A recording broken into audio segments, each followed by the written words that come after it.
Kabayan, kumusta? Anong balita sa inyo? Sa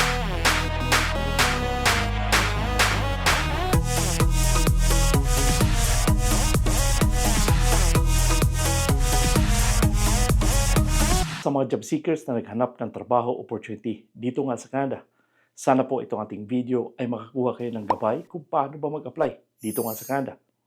Importante na sinasabi ko sa inyo lagi na dito sa pag-apply sa Canada ay kayo ay magiging competitive, no? Kahit anong trabaho ang inyong mga iniisip, importante na kayo ay mag-stand out sa mga employer o sa mga agency. Meron tayong mga agency sa Pilipinas, pwede kayong pumunta sa DMW, pwede kayong pumunta sa PUA kung gusto niyo talaga ng mga legit agency. Subalit dito nga sa online, sa paghanap ng mga trabaho dito nga sa Jobbank, dito nga sa Indeed, importante maging maingat kayo. Maging maingat kayo sa pagbigay ng pera dahil dito nga sa Canada ay pinagbawal ang placement fee. And again, ang placement fee ay hindi ninyo obligasyon. Ito po ay obligasyon ng mga employer na sila ay magbayad ng LMIA. So napakalaking bagay na kayo nga ay alamin ninyo bago kayo mag-apply na kayo ay magbigay ng pera. Huwag kayong basta-basta magbigay ng pera. Ang processing fee, depende po yan. No? Meron tayong mga nakakausap na mga contract worker dito nga sa Canada, doon nga sa ating video doon sa ating Facebook, at yung aking mga nakakausap na sila ay mga galing ng Pilipinas, galing sa mga legit agency. May processing fee, pero hindi naman ganun kalaki. No? Again, depende sa mga agency kung magkano sinisingil nila sa inyo. Subalit, hindi po yan malaki. And again, sinasabi sa inyo na upang kayo ay makwalify sa mga trabaho, importante na kayo po ay magbasa muna. Tingnan niyo muna kung kayo ba ay qualify sa mga trabaho dyan. Kayo ba ay talagang qualify sa mga trabaho? Kaya nga importante na ang pagbabasa kung kayo man ay naghanap ng mga trabaho dito. Dahil para hindi masayang inyong oras sa paghahanap sa wala. Okay?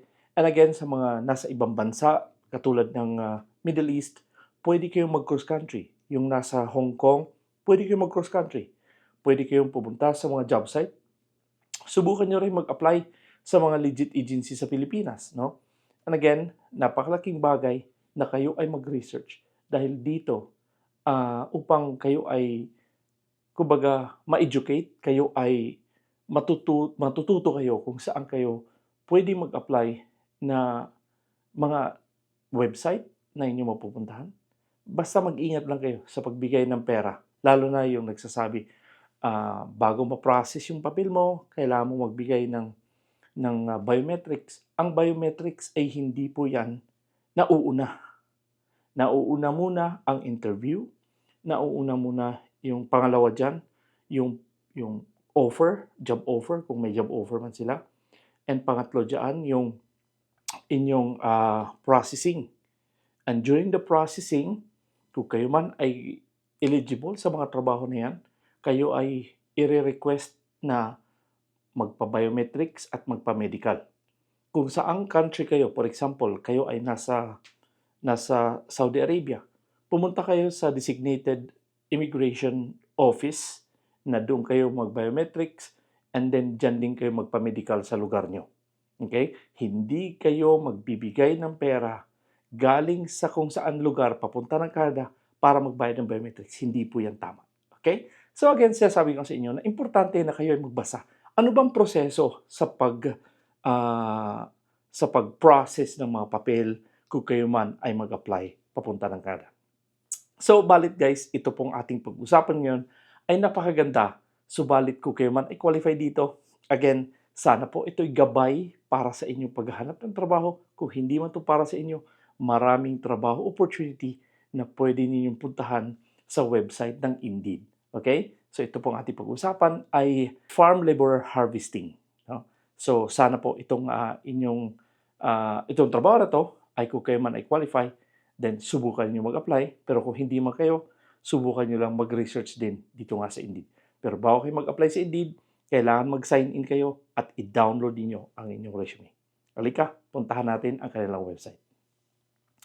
So guys, ito yung kanilang farm laborer harvesting. Ito po ay nasa Kelowna sa British Columbia. At again, ang job details dito ay $17.40 to $19 per hour. Ito po ay part-time, full-time. At again, ang shift and schedule ay pwedeng mag-overtime, no? And again, ang location ay nasa Kelowna sa British Columbia. Ano ba ang kanilang full job description? Education at saka experience. So, ang education dito, no degree, certificate, or diploma.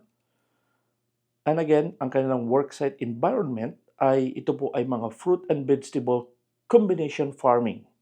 Outdoor, wet damp, dusty, hot, noisy, cold, refrigerated. Okay? So, ano ba ang work setting dito? Ito po ay various location.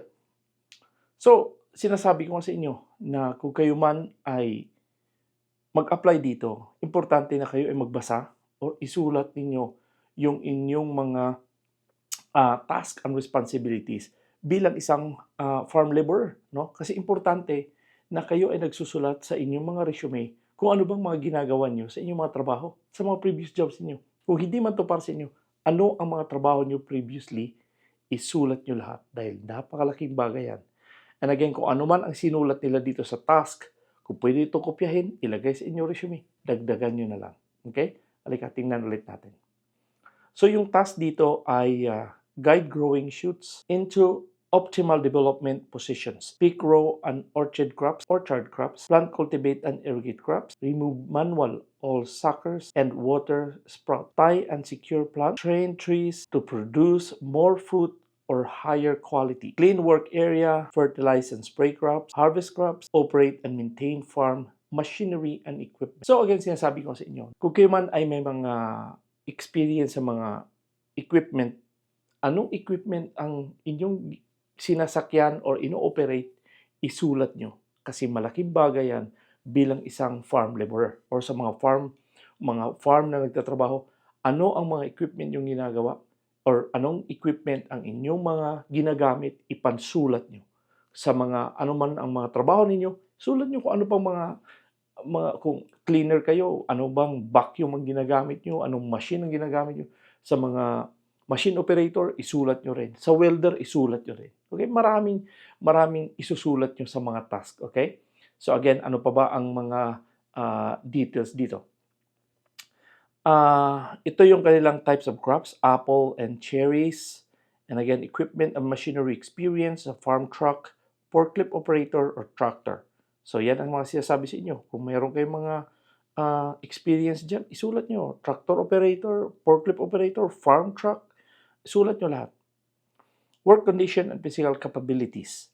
Fast-paced environment, repetitive task, work under pressure, handling heavy loads, tight deadlines, schedule of physical demanding, manual dexterity, hand-eye coordination, attention to details, standing for extended periods, bending, crouching, kneeling, large workload, overtime required, combination of sitting, standing, walking. Ang weight handling dito ay na up to 20 pounds or 9 kilos. Again, ang flexibility or personal suitability ay flexible, judgmental, organized, and team player. Ang experience ay well-trained. Diba naman dito sa Canada, ay kayo ay will-train naman talaga. Kung kayo nga ay magtrabaho dito, ay ititrain naman kayo. Kumbaga, orientation. No? At sinasabi ko sa inyo na dito sa pagiging farm laborer, importante na kayo ay i-specify ninyo lahat ng mga ginagawa ninyo. I-specify ninyo lahat ng mga experience niyo dahil malaking bagay po yan. No? Dahil nga sa sinasabi ko sa inyo lagi na hindi tayo pwedeng panghulaan ng mga employer or mga agency sa ating mga ginagawa dahil nagsusulat lang tayo bilang isang caregiver. Yun lang. Wala na. Wala ka nang sinusulat. Sa mga housekeeping, yun lang. Nilagay mo. So company, tapos anong year ka nag-start, anong year ka natapos. Hindi ganon. So dapat kumpletuhin nyo.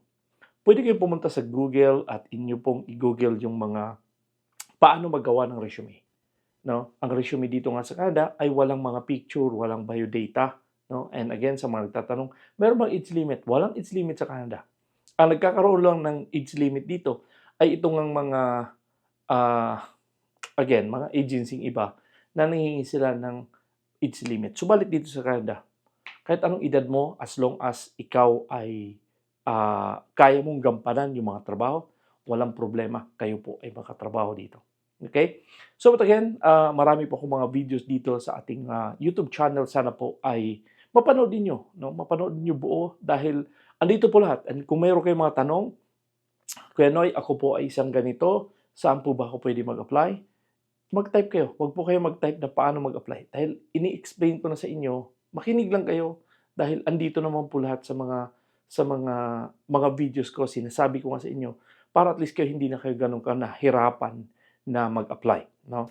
And again, kung hindi pa kayo nakapag-subscribe, sana po ay makonsider i-like, i-subscribe at huwag kalimutan lagi i-click ang notification bell para updated kayo tuwing meron ko ina-upload dito sa ating channel. At pwede nyo i-share to ating mga videos sa inyong mga kaibigan, kamag-anak na gusto at nagbalak pumunta sa Canada na kagaya din sa iyo. At sana po ay magkita-kits tayo dito sa Calgary at magkape-kape tayo. Okay? So, but again, ganun pa man, maraming salamat ulit sa inyong pagsubaybay sa aking channel. Ako po si Noy Tebs. God bless and have a wonderful day.